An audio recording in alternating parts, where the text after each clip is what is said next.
Hey guys, and welcome back to episode 16 of the Real Estate Huddle. We're happy that you're joining us today, and we're going to talk about a very interesting topic today, something that is such an opportunity in the market right now. I mean, we just went through the biggest interest rate hike in history, and now, rates are starting to make their way down, but they're still pretty inflated at this point, around 7% as of today. And so we're going to talk about loan assumptions and how to take advantage of a loan assumption. Loan assumptions tend to be kind of like a legendary thing, like an urban myth in real estate, right? Yeah, they're not very common until you're in a market where people are desperate to sell their house. And I shouldn't say desperate, but pretty close. They just need to sell their house. It's just another tool in the toolbox in certain markets. So an assumable loan, so you guys know, like a loan assumption is when there's an existing loan on a home and that existing loan is conveyed over to the buyer and all of its terms and everything that is included in that loan. So how that kind of works is, in a nutshell, they owe so much on this loan for their home. They're selling it for this price over here. So in order for them to assume that actual loan, they have to make up the difference between what's owed and what they're selling the house for. Mm-hmm. Does that make sense? So you got to kind of have a thick chunk of cash if they've owned the home for a while. Yep. I mean, if it's an assumable loan and they've maybe had it for a year, it won't be so bad, but you do have to have an initial investment to do that. But in a case like this, it can be extremely beneficial because they probably have a really good rate on their house. Yep, absolutely. Yeah, and so I'm glad you defined it so that people understand like what it is. And a couple things to mention. So like most loans are not assumable. Mm-hmm. Any conventional loan or jumbo loan is not assumable. It says in the loan docs that it cannot be assumed and taken over by another person. But FHA loans are assumable. And so are VA loans can also be assumed. However, typically that doesn't happen on VA loans because that person wants to continue to use their veteran eligibility. Mm-hmm. And so if the veteran is, let's say, aging and looking to, maybe they're done owning property and they want to sell their last home and go into, senior care or something like that. That's a situation where that VA loan could be assumed and they would give up their eligibility to use their veteran benefits. Mm-hmm. And someone that's not a veteran could go in and assume that loan at a lower interest rate. And so here's, like, to put it in perspective, here's what we're talking about, right? Like rates are around 7% today. Some of these assumed loans from just 2 years ago are at, 2.5% in some cases, right? And so if someone, let's say, bought a house FHA 2 years ago at 2.5%, and now they got a job change that's taking them out of state, now they have to leave, and their house, I think it's going to become more prevalent because their house hasn't grown a ton in the last 2 years. Mm-hmm. It's been kind of 2 downish years in the market, right? Yep. I mean, pretty flat. Yeah. I mean, since the peak of the market in April of 2021, we've actually lost money and during that year. We went down in value, and in some cases around 7 to 8%. And then the following year, this past year, we've actually gone up about 5.5% and made up some ground from what we lost. And so, with both those years being fairly flat, there's going to be lots more opportunities for homes to sell and be assumed as far as the loan goes, and for buyers to come in and get a great interest rate. The only other challenge back then was how many conventional loans were happening and how many FHA loans were happening 2 years ago. Exactly. Right. So a lot, I think we started seeing FHA come around a lot more often just recently. Mm-hmm. So it's a little bit harder to find. Yeah. But for those that have that big chunk of change, or whether or maybe they have a ton of equity in the home that they own now and they're wanting to make a lateral move, or they're whatever the case may be. Mm-hmm. If you have that money to do it, those are extremely beneficial. Those rates are like, you'll never see them again. Yeah. Most likely. And in some cases, $1,500 less in a payment, right? Yes. Compared to what you would be paying today. Yeah. Interest. I know people that are paying the same, if not more than what my mortgage is for a townhome condo, Yep. and I'm in a ranch style home with like a 4-bedroom home. Yeah. And so when it comes to utilizing all the options out there, this is one that is often underutilized just because it's not very popular. We don't see it all the time. Yeah. But it's important for you to ask those questions to your realtors of like, hey, can we look at assumable loans? Or hopefully your realtor already suggests that. Right. When it comes to how you find those, that's kind of like, that's the key. That's the,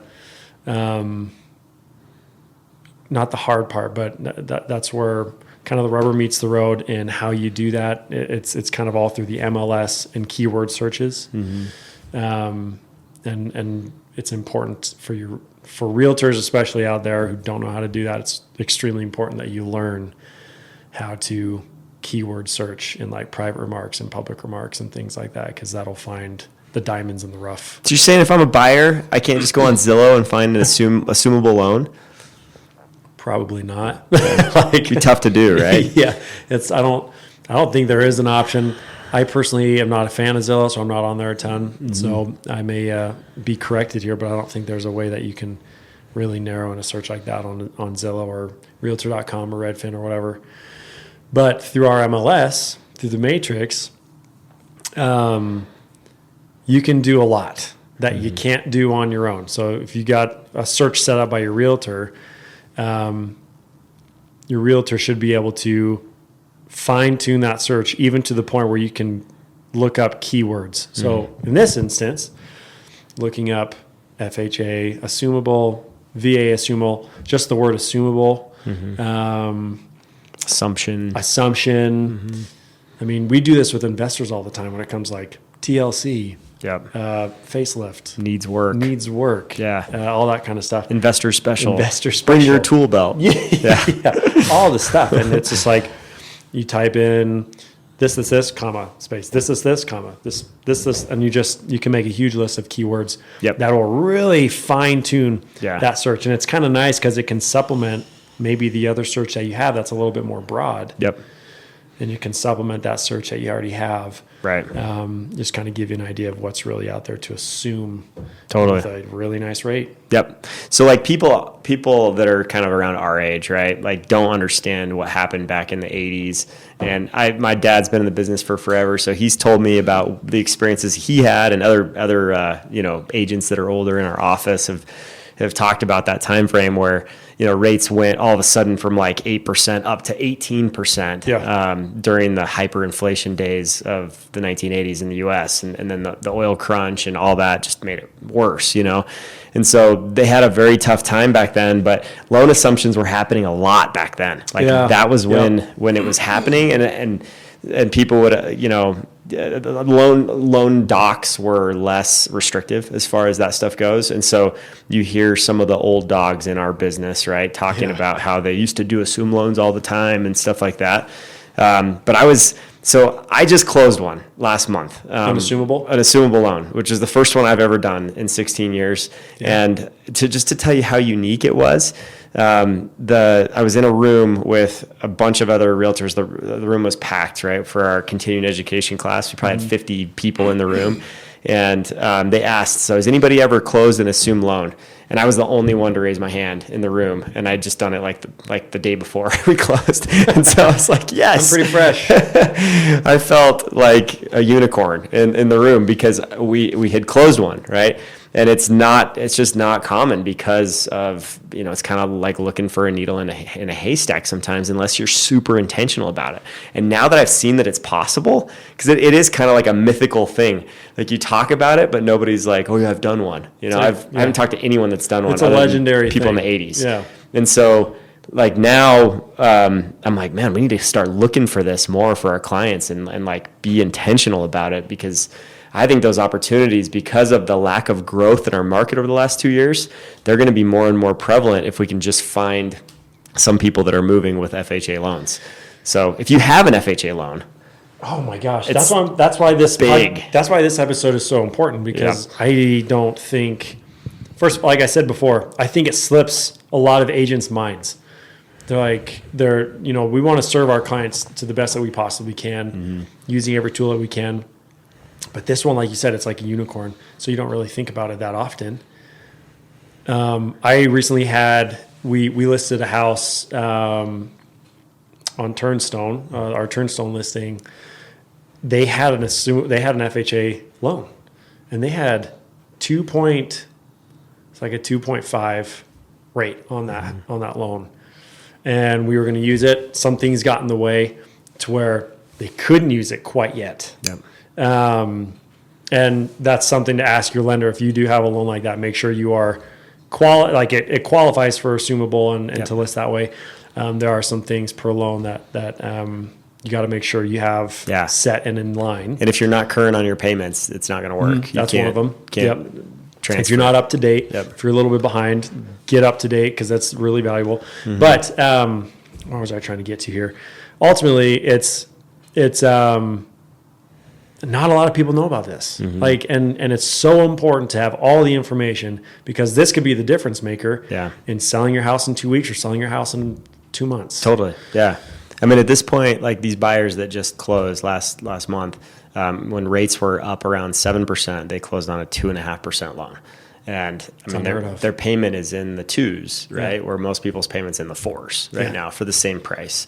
And so it's amazing. And they were savers. They had a good down payment that covered the gap between what the property sold for and what was owed on the loan, what was assumed. And so they had saved and done a good job of being prepared for that. And not everybody's there at that same point. So that's just the other thing is having as much cash saved for a down payment as possible gives you that opportunity to take advantage of those assumed loans. Yep. And I think those who are going to watch this will probably have the question of like, okay, well, what's the catch as far like for the seller? Like, what do I sacrifice here?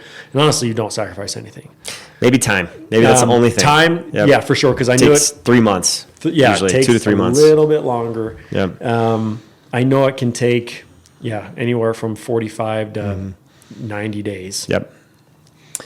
So the time aspect is there, but as far as the financial aspect, it's kind of a win-win for both. Yeah. I mean, sellers get a good chunk of cash that they've built up in their equity, and the buyers get an awesome rate. Yeah. There's no reason people should leave there unhappy. Totally. And if the sellers advertise it right as an assumed loan, then they should get a buyer quicker and for more money. Yes. Because you should get inquiries on that house pretty immediately. Yeah. Think about it. Would you pay an extra $20,000 on a house that has an assumed loan so that you can save $1,500 a month on your payment? Yep. Like that's a no-brainer. But that is the big caveat is the time. Yeah. So if you got the time to do it, you both have the time to do it. Yep. Do it. Yeah. And I think some lenders, some processors could possibly do it faster. But in my experience, it took 2.5 to 3 months to get it done. One of my lenders, he said it took them about 60 days to get through things as long as everything was like on board. Yep. And that's not always the case. A lot of the times, like underwriters need to do things and, there's snags here and there. Nothing you can't work through, but sometimes it just takes a little bit more time. So totally. Yeah. So there you have it. As far as the ins and outs go of assumed loans and being hyper focused on that. If you're a buyer that's like, hey, I'm not going to pay 7% for a house. There is an option. It's a slim option, but they are out there. If you're patient enough and you're aggressive enough when they come up, and you have a down payment saved up, then you could actually do this and get an interest rate. Even in the 3s. And there's a lot of them out there that were from, let's say, 3-4 years ago, that are in the 3% range. Yeah. So that's killer. That's a great rate, compared to where things are at today. So definitely a good thing to pursue. And for all the sellers and agents out there, anytime you hear FHA or VA, your bells of Assumable should be ringing right off the bat. What's the balance? Yep. What's the balance? Give me all the information on that because we've got a good tool here to use if it's available. So don't forget it. Yeah. Do not forget it. Absolutely. So bring that in your memory. I mean, this is calling anyone who has a sizable down payment saved up, or someone who's sold a house or could sell a house and have a sizable down payment to make up the difference between the purchase price and the assumed balance. Yep.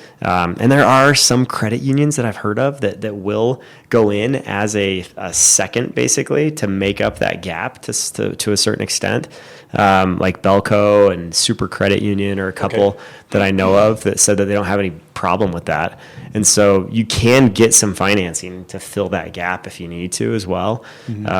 So it's just a matter of finding those FHA loans, and making it happen. But if you work with a realtor, like you said, make sure that they're doing those keyword searches for you so that you can make sure to know of all opportunities that are assumable. Because it just makes so much sense to at least know about them. Oh yeah. Yep. So. Good information. Yep. Awesome. Well, thanks for joining us today. As far as assumable loans go, let us know if you have any other questions. Feel free to comment below, and we're happy to answer those questions for you, or refer you to a great agent in your market. If you're listening from outside of Colorado, we're happy to connect you with someone who would do a great job and could find one of these assumed loans for you as well in your neck of the woods. So thanks for listening. We'll catch you next time.